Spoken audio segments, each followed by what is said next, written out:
Assalamualaikum warahmatullahi wabarakatuh. Perkenalkan, nama saya Ninggi Rizkia. Saya dari manajemen pagi. NIM saya 1961201058. Saya akan membahas sedikit tentang kepemimpinan Islam.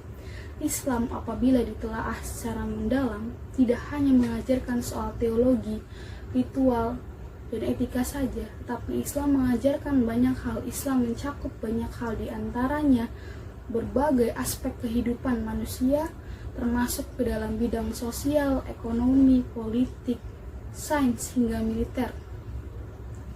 Lalu, untuk apa Allah menciptakan manusia di muka bumi ini?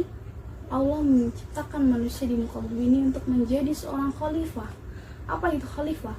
Khalifah adalah pemimpin. Jelas dalam Quran surat Al-Baqarah ayat 30, wa iz qala rabbuka lil malaikati ini ja'ilun fil ardi khalifah, yang artinya, dan ingatlah ketika Allah berfirman kepada para malaikat, sesungguhnya aku hendak menciptakan seorang khalifah di muka bumi. Tapi sudahkah kita mencerminkan sifat seorang pemimpin yang digambarkan oleh Islam serta dicontohkan oleh Rasulullah? Rasanya belum. Sedangkan Rasulullah sendiri berhasil memimpin Madinah dan mengembangkan Islam hingga saat ini. Bahkan para penulis-penulis barat pun mengakui keberhasilan Rasulullah dalam memimpin. Di antaranya adalah Michel Hahart. Dikutip dalam bukunya, ia mengatakan bahwa Muhammad adalah seorang pemimpin dengan peringkat tertinggi dunia. Dia merupakan satu-satunya pemimpin yang berhasil dalam meraih kesuksesan dalam hal spiritual dan bidang kemasyarakatan. Hart mencatat bahwa Muhammad adalah seorang yang berhasil mengelola bangsa yang awalnya terpecah belah, terbelakang, egoitis, menjadi bangsa yang maju dalam bidang politik, ekonomi, militer, dan sains. Bahkan beliau sanggup mengalahkan pasukan Romawi yang saat itu memiliki kekuatan yang paling kuat di dunia.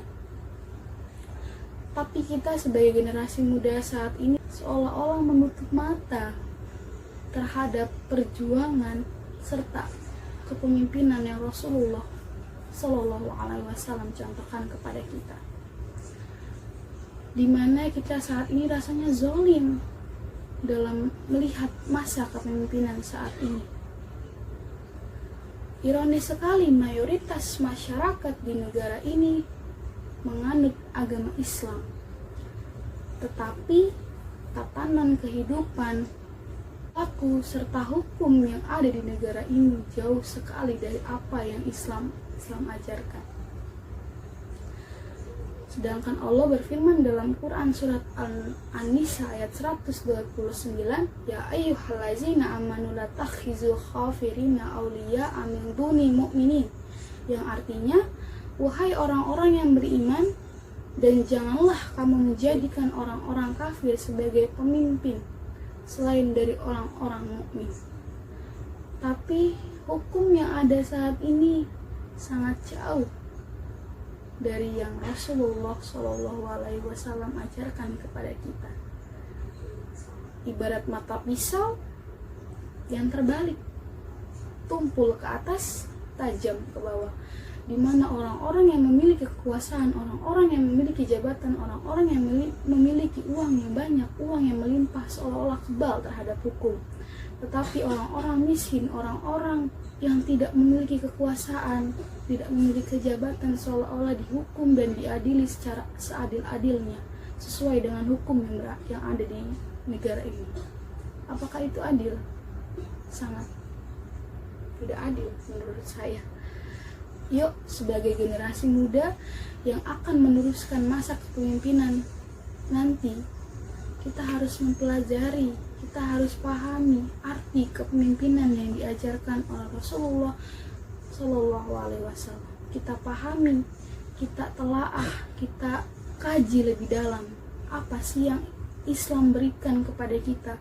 Karena sesungguhnya Islam mengajarkan segala hal apa yang ada di muka bumi ini itu sudah tertulis dalam kitab suci Al-Quran. Sesungguhnya apa yang kita perbuat di muka bumi ini akan dimintai pertanggungjawabannya. Sekecil biji zarah pun akan dimintai pertanggungjawaban. Jadi sudahkah kita mempersiapkan itu semua? Jadi sebagai generasi muda sebaiknya kita kaji, kita pahami apa sih arti kepemimpinan dalam Islam. Semangat untuk kita semua sebagai generasi muda. Buka mata kita, buka pemikiran kita, pahami, kaji Islam lebih dalam lagi. Assalamualaikum warahmatullahi wabarakatuh.